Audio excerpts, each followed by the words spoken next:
In any nation, education majorly helps in the personal, social, and economic development of the country. Aiding in the improvement and expansion of the school system in the Philippines during the early 1900s came the Thomasites. Act No. 74 of 1901.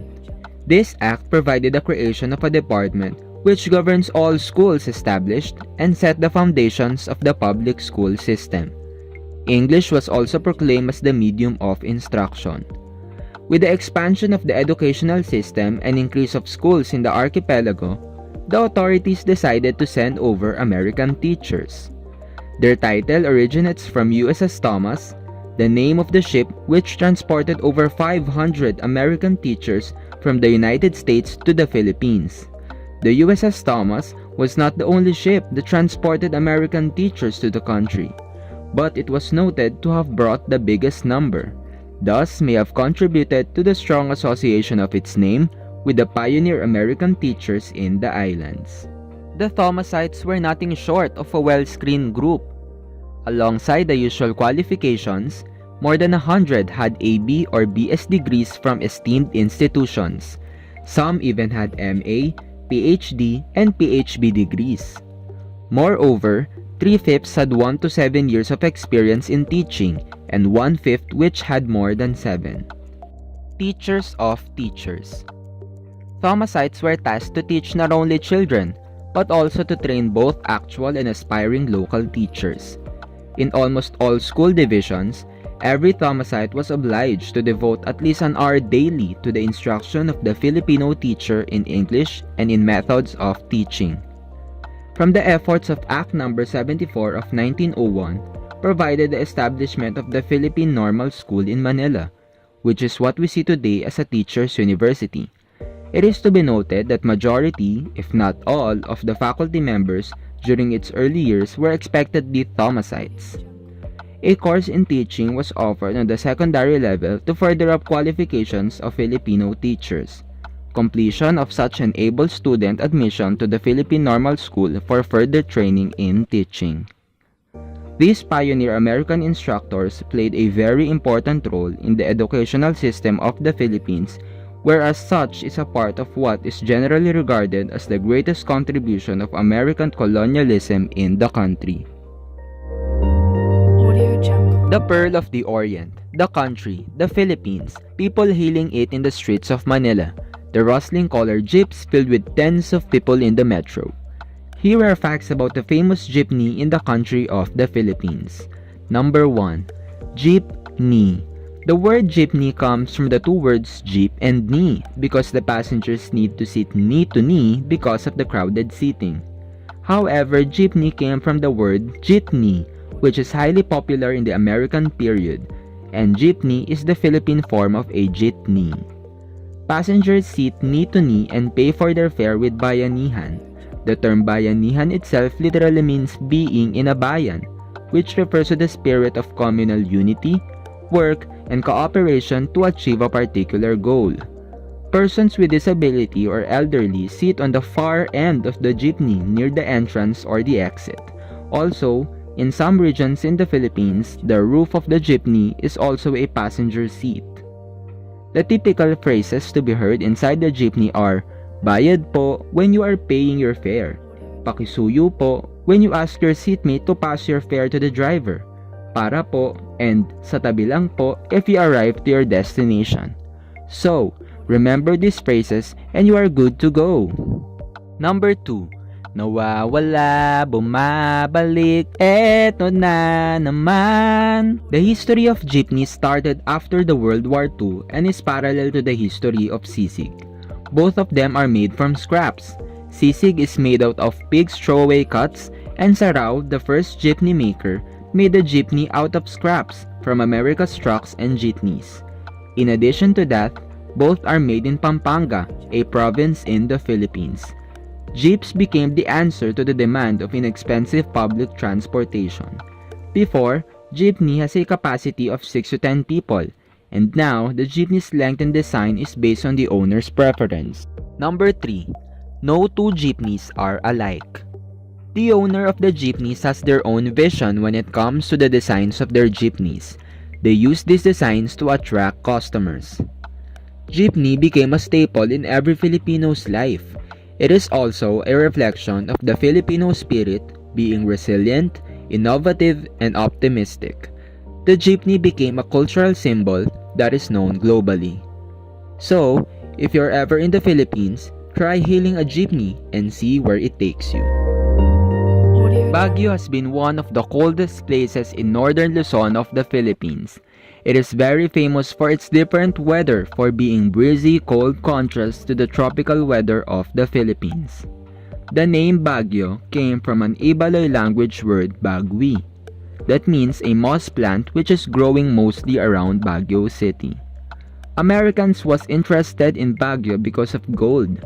The lure of gold prompted the Spaniards to conduct numerous expeditions of explorers, including Juan Salcedo in 1572 and Don Q.M. Quirante in 1664.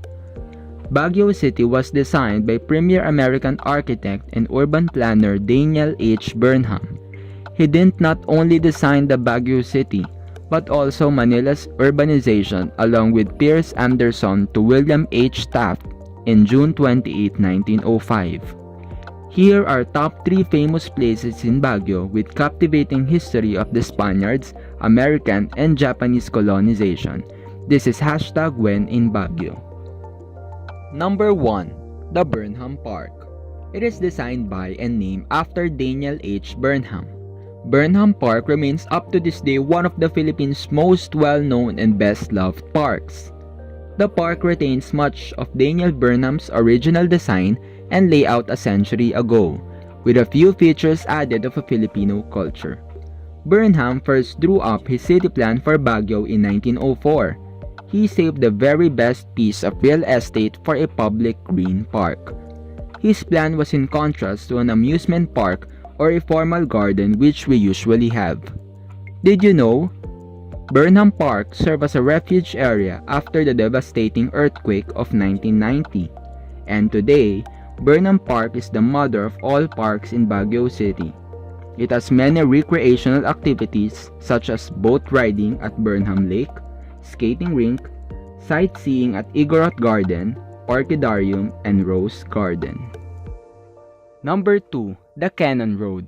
When the Americans conquered the Cordillera Highland in the 1900s, they had a hard time reaching the Benguet Mountains. They planned to establish a short route to these mountains to greatly boost the local economy. Even though this American government project is expensive, the project was successful.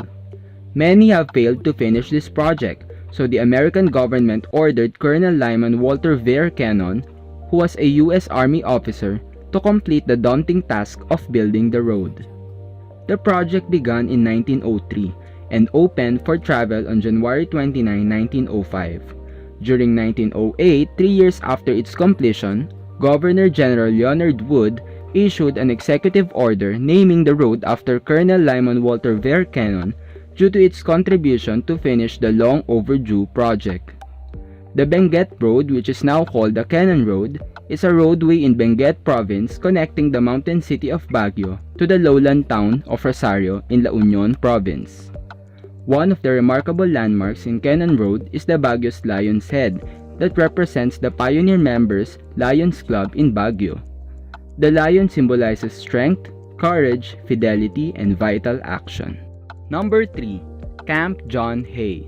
During the Philippine-American War in 1900, the U.S. 48th Infantry Unit led by Captain Robert Rudd established the hill station in what is today the site of Camp John Hay.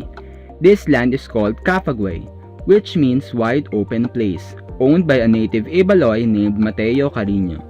In October of 1903, U.S. President Theodore Roosevelt signed a presidential order designating 525 acres of the campsite as a military reservation for American soldiers to rest and recover from the heat of the lowlands.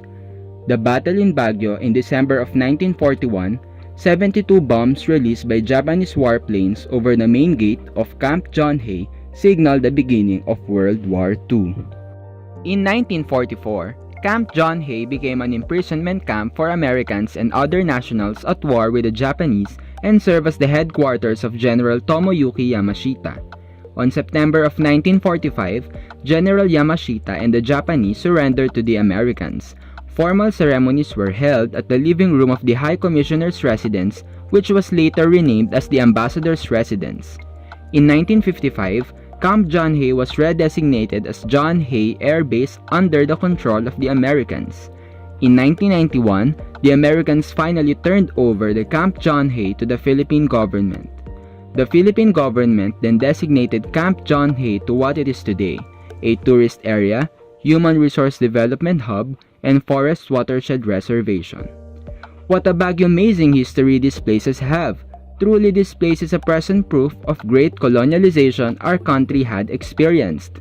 Next time to visit Baguio, make sure to come not only for strawberries, but to appreciate the beauty American mark of art in this small town. Again, this is #When in Baguio.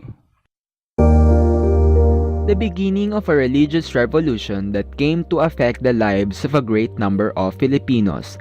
At the forefront of convening the assembly was the man who is a former Catholic priest, a nationalist, a patriot, a guerrilla leader, and the first supreme bishop of the Iglesia Filipina Independiente, Gregorio Aglipay, the Revolutionaries, and the Philippine Independent Church. History. The Filipino-American War ended in 1902 with the defeat of the Filipinos. It was in this context that the Philippine Independent Church was born out of the aspiration of the Filipinos for genuine independence, democracy, and abundant life. The Aglipayan Church is a nationalist church, Catholic in tradition but Protestant in action. They're Catholic on grounds that the church proclaims schism from the Roman Catholic Church, and it's retained some Catholic celebrations and doctrines in their theology. Protestant in action due to its alliances, full communion and concordats with Protestant denominations such as the Lutheran, Episcopal, Methodist, Anglicans, and ecumenical churches. Here are some facts. Number 1. Isabelo de los Reyes y Florentino, author, labor leader, and senator, publicly proclaimed the birth of Iglesia Filipina Independiente on August 3, 1902. Number 2. The head church itself of the IFI, the Cathedral of the Holy Child, otherwise known as the National Cathedral. Number 3. Notable members of the Aglipayan Church include Emilio Aguinaldo, Felipe Buencamino, Melchora Aquino, Apolinario Mabini, and Ferdinand Marcos. The IFI is also known as the Aglipayan Church, an erroneous term considering Aglipay did not actually establish it, and that the IFI itself does not call itself that. The Balangiga bells are 3 church bells that were taken by the United States Army from the Church of San Lorenzo de Martir in Balangiga, Eastern Samar, Philippines, as war trophies after reprisals following the Balangiga massacre in 1901 during the Philippine-American War. History. 2 of the bells were brought to a US base in Wyoming, and the third ended up in a US base in South Korea. The 3 bells were taken during a US reprisal campaign for the deaths of 48 American soldiers belonging to Company C of the 9th US Infantry Regiment.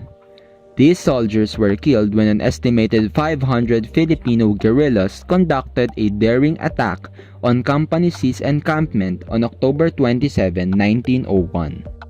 The attack. American Infantry Company C was at breakfast. Many of the soldiers were distracted by reading a batch of long overdue mail, which had arrived the night before. The tower bells rang out a deafening appeal. The attackers yelled as they came towards the American infantry, which was the signal to Filipinos concealed in the church bell tower to ring the bells for the attack to be made by bolo men hidden in the church during the night to make a rush on the officers. 3 officers and 35 enlisted men out of Company C's original garrison of 74 officers and men had been killed in the initial insurgent attack, a mortality rate of more than 50%. All but 5 of the survivors had been wounded to some degree, with 19 soldiers severely or critically wounded. After the attack, An enraged American General Jacob Smith then ordered, "I want no prisoners. I wish you to kill and burn.